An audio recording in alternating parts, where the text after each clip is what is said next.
Ladies and gentlemen, I'm pleased to give you Mr. Dominick LaRuffa Jr.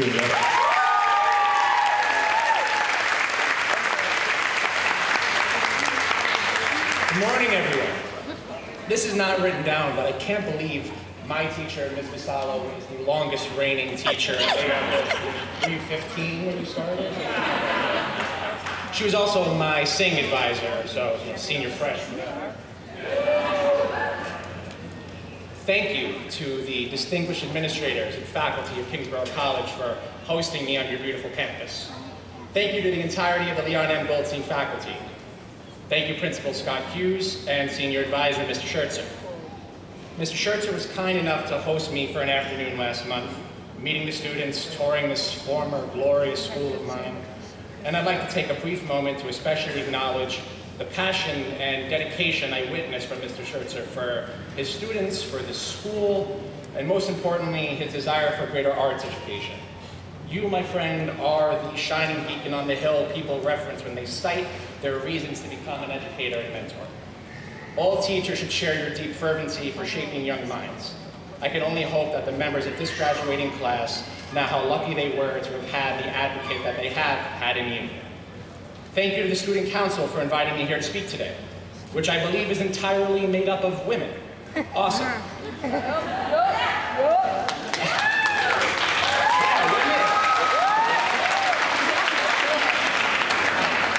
As I ardently attempt to keep my emotions in check, please just know how humbled and honored and deeply touched I am to have been asked to deliver this address. This place means a great deal to me, and I only hope to appropriately honor this thriving institution. A special thank you to Senior Class Vice President and apparently salutatorian and winner of everything, Elizabeth Zeldin. Elizabeth has been an exceptional liaison these last few weeks, and it's been a pleasure coordinating my participation here with her. I certainly hope this country elects a woman president sooner than later, but I am equally fine with waiting for Elizabeth to become of age, and maybe she'll let me assist her on being the first to shatter that glass ceiling. She's an exceptional young woman, and I am most confident her future resume will far outshine my own. My invitation to speak came via the now retired Miss Sotilli. Miss Sotilli was my drama teacher. She was also my director in a play called You Can't Take It With You, right here at the MAC. But she was so much more than that. She was my toughest, most challenging teacher, my absolute harshest critic, and the first woman to truly not be impressed at all by my nonsense. A lesson I would carry well into adulthood. Being able to speak with and think of her now as a friend is especially gratifying. I was asked to speak on how I've overcome the obstacles that have led to my success, and my thoughts on the individual's responsibility in a global society. Mr. Schertzer gave me a thrilling introduction. His reading of my resume certainly gives one the impression I'm a tad more successful than I perceive myself to be, so thanks for that. For those of you still wondering who I really am, I'm an up-and-coming talent, a working actor, an almost 28-year-old entrepreneur who all too recently was just a 25-year-old bartender. But I also have a few Tony Award nominations and a laundry list of other unrealistic ambitions. And the only responsibility I feel right now that can truly be most impactful, societally speaking, is taking the extra few seconds it takes to just show someone a kindness. A random act as simple as a good morning hello to a stranger, or picking up the tab for the kids waiting behind you at the Mr. Softy truck. Just occasionally thinking of the needs of others before your own and acting on them. I'm an actor who also produces. And I sometimes write, sometimes I dance. Either way, I've chosen a life in a field that has a potentially demoralizing attendant set of circumstances and causes one to question his sanity. A field that is both revered and reviled, a field not for the faint-hearted. Being in the theater especially is a calling and a craft. Its importance is either completely ridiculous or completely sublime, depending on the perspective.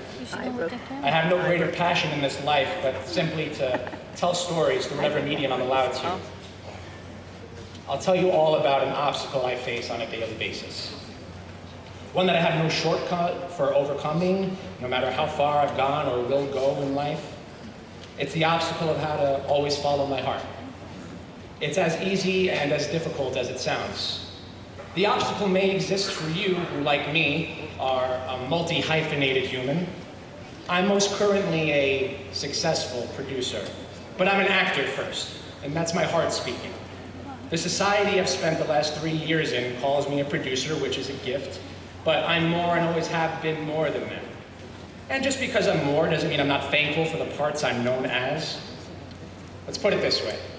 Let's play a quick game of word association, so everyone pay attention. I'm going to say some adjectives, and you're going to think to yourself, a different person you know who fits the description for every word. Brilliant. Lazy. Beautiful.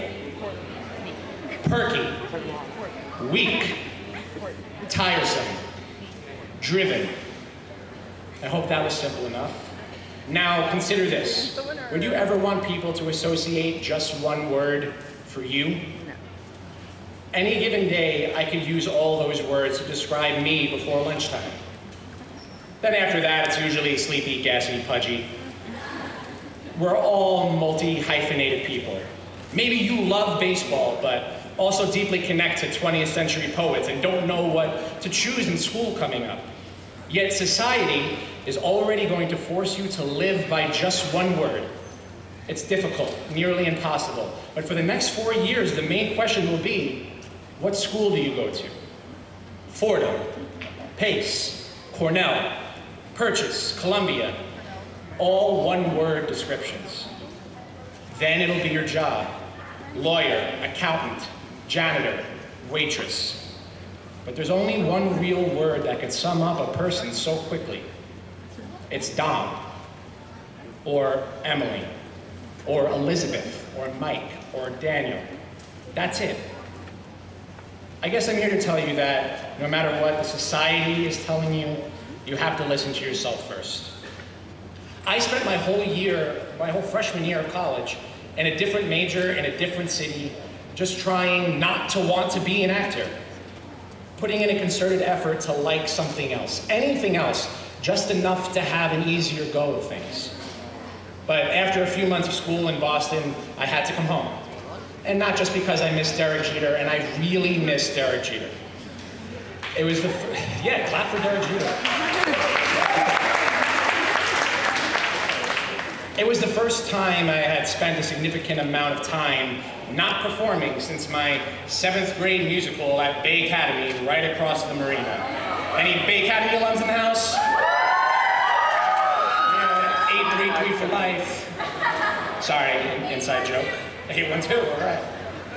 So, it was actually as a transfer sophomore that I started in the acting program at Pace University School of Performing Arts. And I haven't looked back since. I couldn't have made a better decision for myself, including how much time I've spent not acting professionally. Whether it was bartending my way through school and after school, picking up random and hilarious odd jobs like being a 26-year-old party starter for bar mitzvahs, or even my recent, and not as glamorous as you might think, efforts to produce Broadway shows and movies, which I'm so fortunate, lucky to do. But in turn, many often say I should just stick with that, as it's more realistic than acting over a lifetime. No. I have done and will do whatever is required of me to keep me as close to the proverbial and physical stage as possible, until it's the only thing that I do every day. I'm an actor even if I go months between bookings. I'm an actor every day because I don't know how or what else to be. So don't let anyone tell you that you are not, or that you are less than in whatever your future ambitions might be. Having a vision is seeing what future success looks like before anybody else can see it for you. If you could see it, you could be it, end of story. One thing I wish I learned earlier in my life was this. Learn all the rules, inside and out. Learn them better than anyone else, so that when you break them, you're confident and right to be doing so.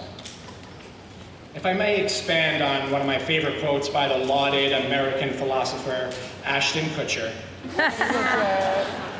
I believe opportunity looks a lot like hard work. Yes, Ashton. Furthermore, opportunity is not a goal, it's the whole game. It's all around us all the time, and it's continuous. The hard work comes from getting yourself in the place, whether it be physically, spiritually, financially, to see it, to recognize and accept it. And then hopefully you've also left yourself open enough to receiving a little bit of luck. Because those of us not born with a trust fund or into a family pedigree in our chosen profession, the timing of luck is sometimes just as important as all your training. So follow your dreams, right? A common sentiment echoed in countless speeches such as this, but the thing is, that's not right.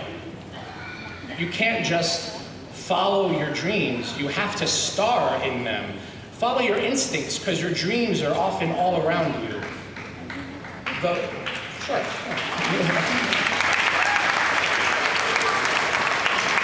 Though they're also invisible to everyone but you.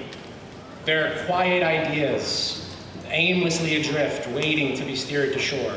You have to know with everything you've got that you can realize all of them. Just being you is enough. You are not alone, and you are not unworthy of anything the circumstances of your upbringing might try to convince you of. You do not have a ceiling. If you're self-aware, if you know what you're good at, and sometimes, more importantly, what you are not good at, you can become anything. You, me, everyone in this theater are entitled to our dreams, but they don't just happen.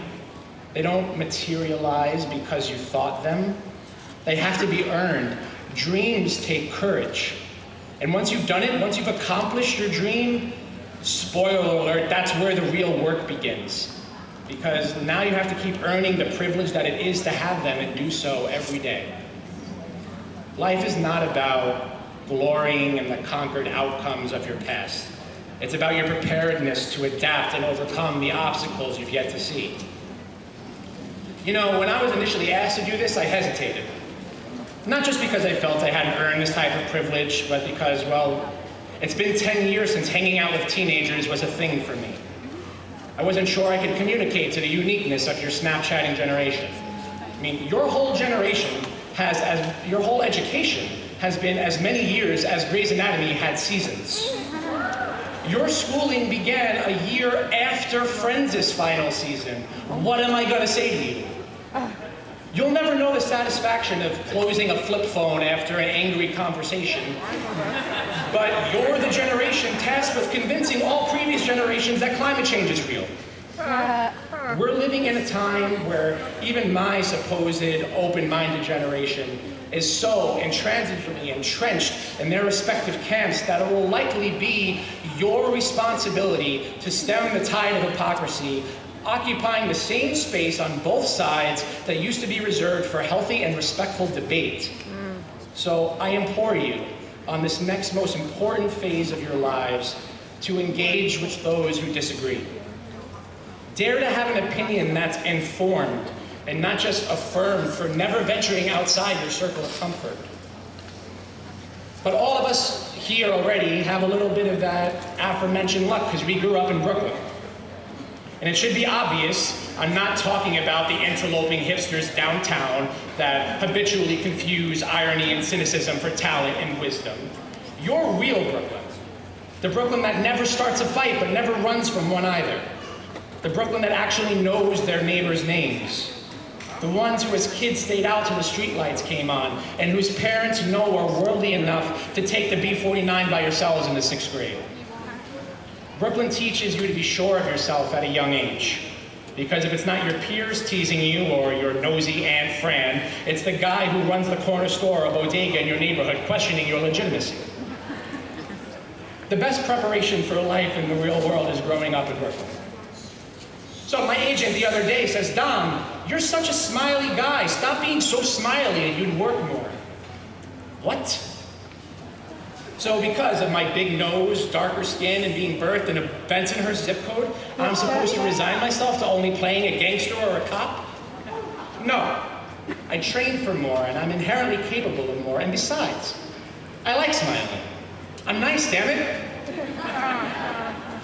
While I may be an almost successful person, a venerable work in progress, if you will, I can already confidently proclaim I am the richest man in the room, personally.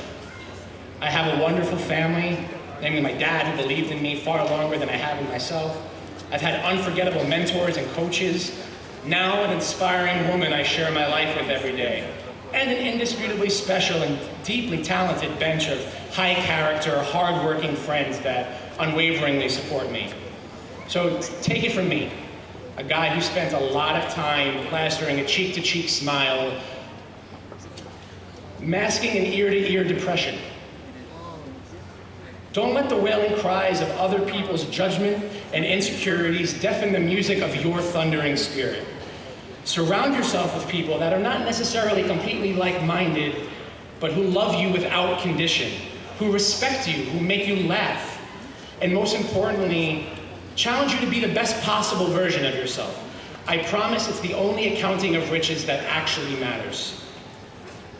The adult world can be a cruel and unfair place, but it could also be deeply beautiful, inspiring, and profoundly kind. Now more than ever, this generation has the solemn responsibility of deciding which world we're going to see more of. Whether it's college, the military, public service, general workforce, wherever it is you're going, you are probably going to hear a lot of what terrible times we live in, how scary things are, how scared you should be. I hope you respond each time with so much love that it suffocates all of the negativity and smothers all of the hate. But, yeah.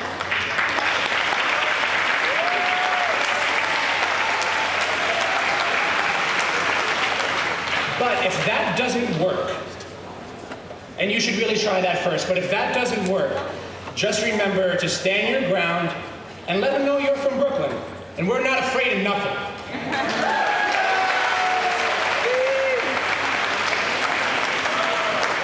You know, except for rising tides and global warming, that stuff is real. Southern Brooklyn will be the first to go. For the love of God, learn how to swim. Thank you so much.